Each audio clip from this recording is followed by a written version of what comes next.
মনে হয় স্বরাষ্ট্রমন্ত্রী আইনের ব্যাখ্যা না দিয়ে আইনমন্ত্রী আইনের ব্যাখ্যা দিবেন। স্বরাষ্ট্রমন্ত্রীর এসবে মনোযোগ দেওয়া দরকার। স্বরাষ্ট্রমন্ত্রীর মনোযোগ দেওয়া দরকার। সারা দেশে কোথায় কোথায় সন্ত্রাসীরা রয়েছে সেই সকল সন্ত্রাসীদের তালিকা করে তাদেরকে বিচারের ব্যবস্থা করা দরকার। স্বরাষ্ট্রমন্ত্রীর উচিত ধন্যবাদ মাননীয় সদস্য। নেতাকর্মীরা হত্যার শিকার। আমি এখানে প্রশ্ন করি, আমি কি রক্ত ঝরিয়েছি? আমরা রক্ত ঝরিয়েছি বলে আপনারা আজকে সংসদে প্রধানমন্ত্রী স্বরাষ্ট্রমন্ত্রী হয়েছেন। রক্ত ঝরার পরে রক্ত ঝরিয়ে গুলিবিদ্ধ হয়ে 3 দিনের মাথায় গুলিবিদ্ধ হয়ে দয়া করে থামুন। মাননীয় সংসদ সদস্য আপনার বক্তব্য অব্যাহত রাখুন। 144 ধারার মধ্যে আবার নিজেই গুলিবিদ্ধ পা নিয়ে বের হয়ে গিয়ে সংবাদ সম্মেলন করে বলেছি আবার রাস্তায় নামুন, হাসিনা পতন হতে হবে। আমরা বলেছি নতুন বাংলাদেশ দিব।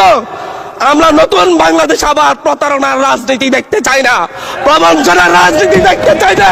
যেই গণভোটের পক্ষে আমাদের মাননীয় প্রধানমন্ত্রী প্রচারণা চালিয়েছেন, যে আদেশের পক্ষে মাননীয় সরকার দলীয় সংসদ সদস্যরা